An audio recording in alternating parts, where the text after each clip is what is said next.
All right. So, we're going to start with the heart of the reading here.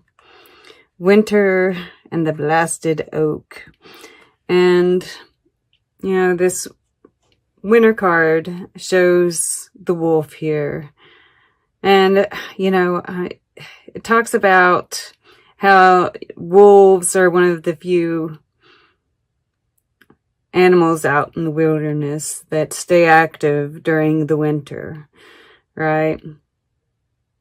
And there's this, I guess, this notion that that's the case for you as well, right? I think we've been in hibernation, right? We're ready. We're ready to take action. And, with this blasted oak here, right? We see this lightning bolt coming, and, this tower moment is getting the hanged man out of the tree, right?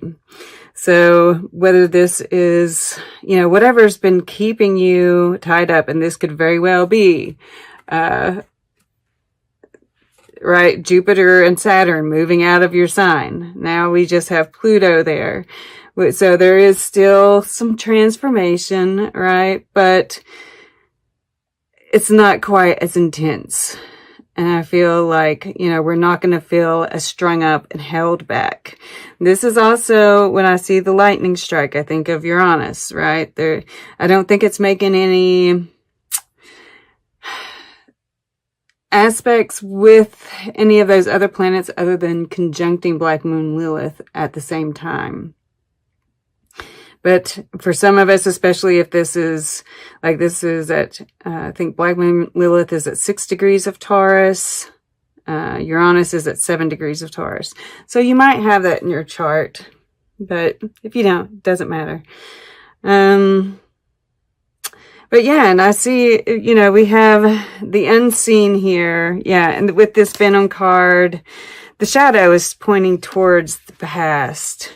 Right. I feel like this is like getting rid of those things, during this time, we're getting rid of all those things that are venomous in our life, right? That we're facing those shadows, right? We're embracing this, and the Capricorn energy, right? The Capricorn energy is sexual in nature, right? With the devil, which is very sensual, and, you're really embracing those things. The wolf mates for life, right? And I do sense this, with this Lord energy at the bottom, the green woman or the empress here, the she-wolf, the wolf, right? There's the wolf and the she-wolf showing up here. And yes, this is that alignment within yourself, right? But also the alignment with the other, right? And that's why I think this destroyer energy is here as well, right? And even showed up as a wolf. Amazing, right? If you're not taking care of it, right? If there's anything that you're not specifically moving out of your life, Spirit will help you with that, right? And those could be just those trigger moments that kind of show you what needs to come up for healing as well, right? Destroying, and I want to go here first to the subconscious, because I think this is destroying that past karma, right? Burning up past karma.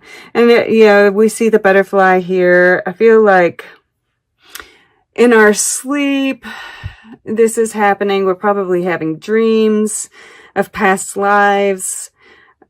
We could be having, some kind of troublesome dreams too, which I don't necessarily see here, but it's just kind of, like with this destroyer energy, it kind of comes with the territory. I don't think there'll be that many. I don't think it's going to be like anything that's really distressing. Just be aware, because Neptune, what it's doing during this time period can bring up can cause us to kind of question our purpose, question, make us insecure, all of that. So yeah, I'm looking at these 4 corners here. And that Grand Cross, which isn't a true Grand Cross, but there's a Grand Cross happening at the time of this, and it includes Neptune, it includes the North and the South Node, and it includes Vesta and Virgo, which is where that insecurity. And we're going to be a little bit too focused in on the details. So just be aware of that, right? But, you know, him showing up here, I'm really getting, like, I started thinking about the movie The Right Stuff, and there is a new series on Disney, which I haven't watched myself. I just know that it's there, but it's about one of the first missions to the moon and such. And I don't know how it happened that some of those astronauts visited one of these Aboriginal tribes in Australia, and they were like, yeah, we've been out in outer space. Yeah, we, you know, their elder had been, and there was a problem with the space capsule. I can't remember exactly what it was, but they're talking about it. And in the movie, they show this Aboriginal tribe, like, doing, because they were going to, you know, help him, right? That was part of their talk with the astronaut. And I don't know if the elder got some vision that he needed help, but they start doing this, I guess some kind of tribal dance, a ritual, and they have this bonfire going, and they're blowing up the fire, and these sparks are flying up and then up in space.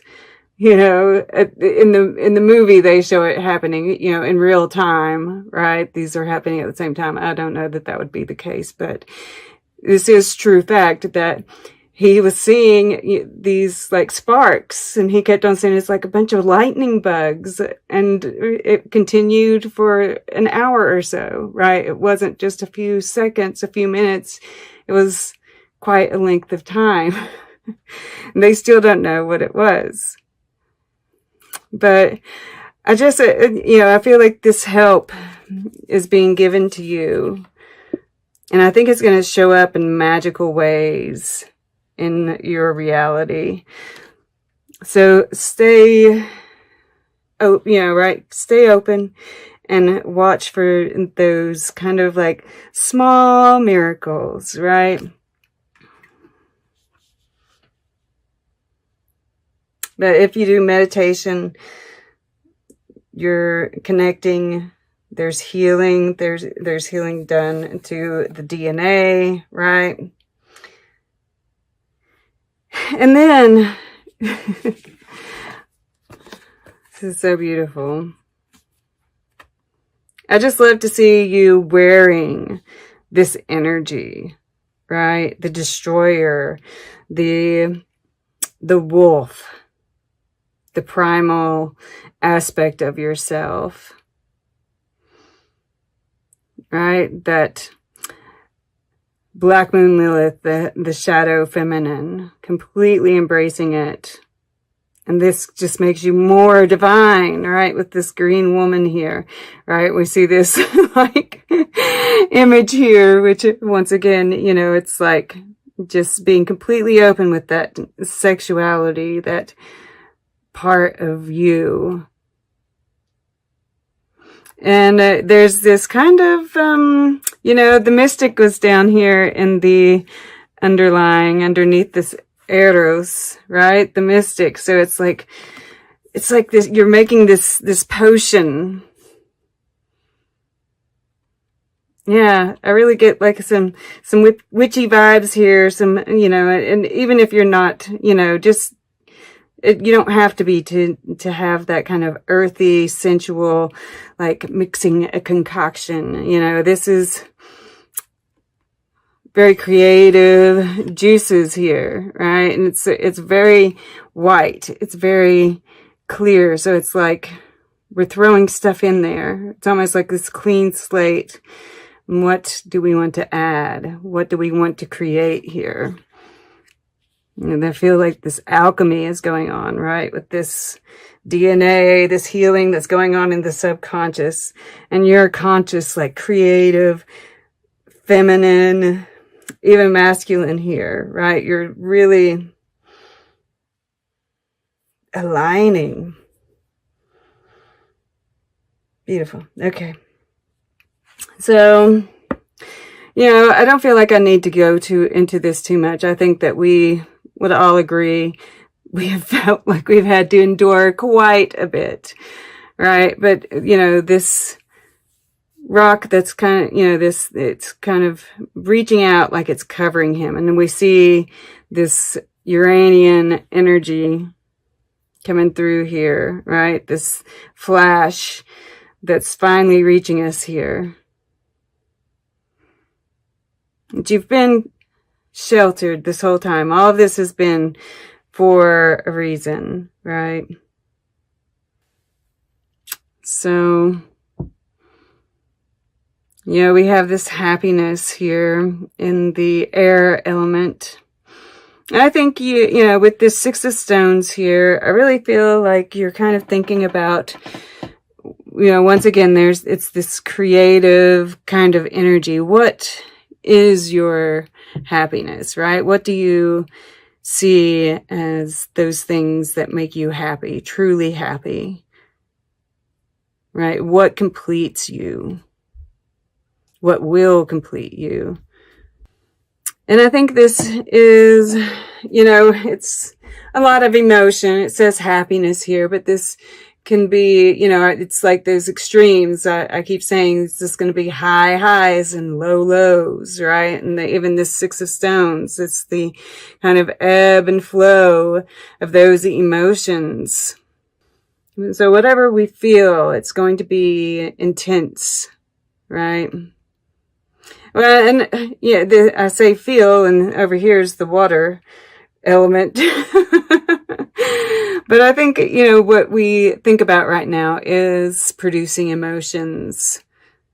And here in the earth element, this Six of Stones, right? It's this give and take. And I think there is this looking at our relationships, right? This is what's going on in your material world. And even your projects and what have you, right? What are you giving? What are you taking back? And then in this particular card, we see, right, they haven't taken care of these beehives. They've got the broken right. They have the tools, or they had the tools, but they didn't take care of it properly, right? So it's kind of like looking at, what hasn't been cared for, right? If it's not producing, are there things that you could do to bring it back to life? And is this something that just needs to be abandoned, right? Like, for some reason, I'm thinking about some of those relationships that, right, you stay in it because you think you're doing a favor to that other person. But if heart's not really in it, are you really doing a favor to that other person? And that may or may not apply to you, take what resonates. But for some reason that was coming through. But yeah. And I think there is, this promise that what you've given, right, will be returned. Or that it is. For some of you, right? Some of us were still, they are standing there waiting. And I think of I just thought about like our government right now. Right? There is a dawning of a new day there. So we'll see what happens. But Here in the fire element, we have the stag.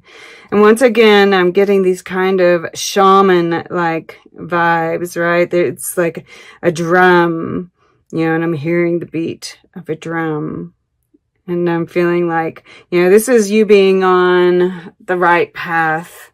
And even this card talks, you know, it's like justice.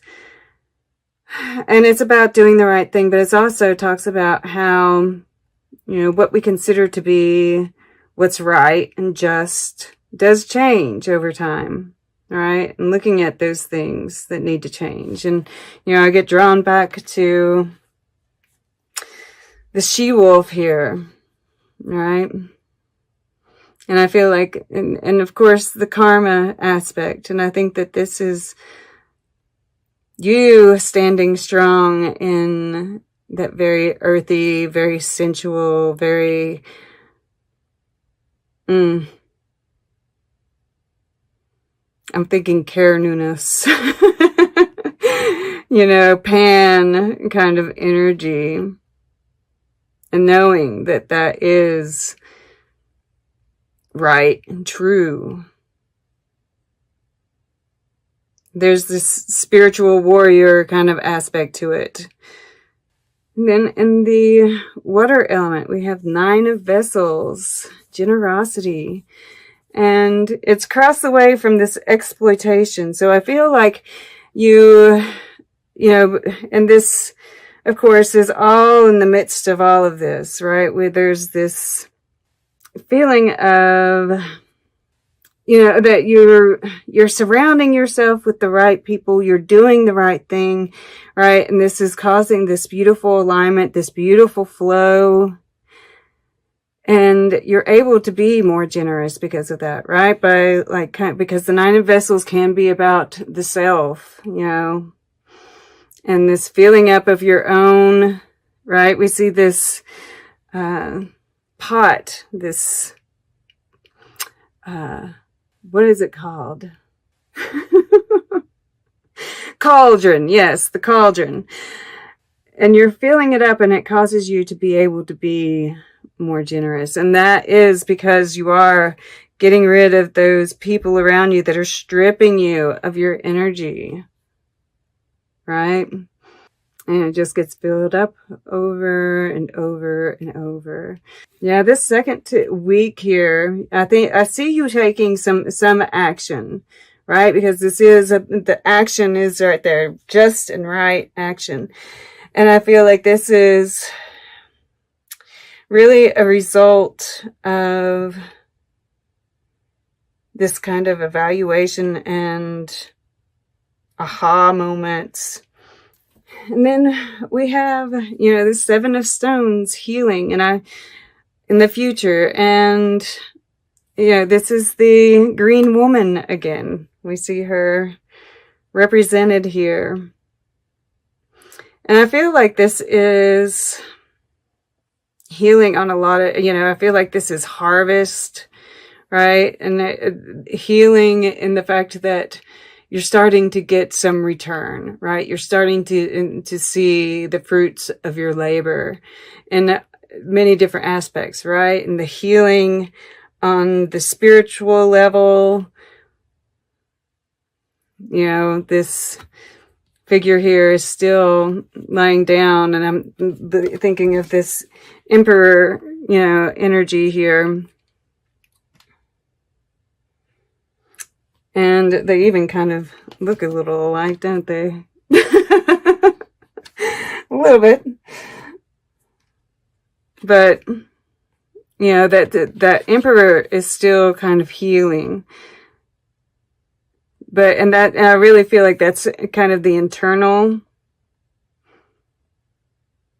emperor. Well, you know, in all of us, that feminine is really strong and vibrant, and she's helping to heal the emperor, the wounded warrior, right? Where we've been on this road for so long. I feel like we're getting a reprieve.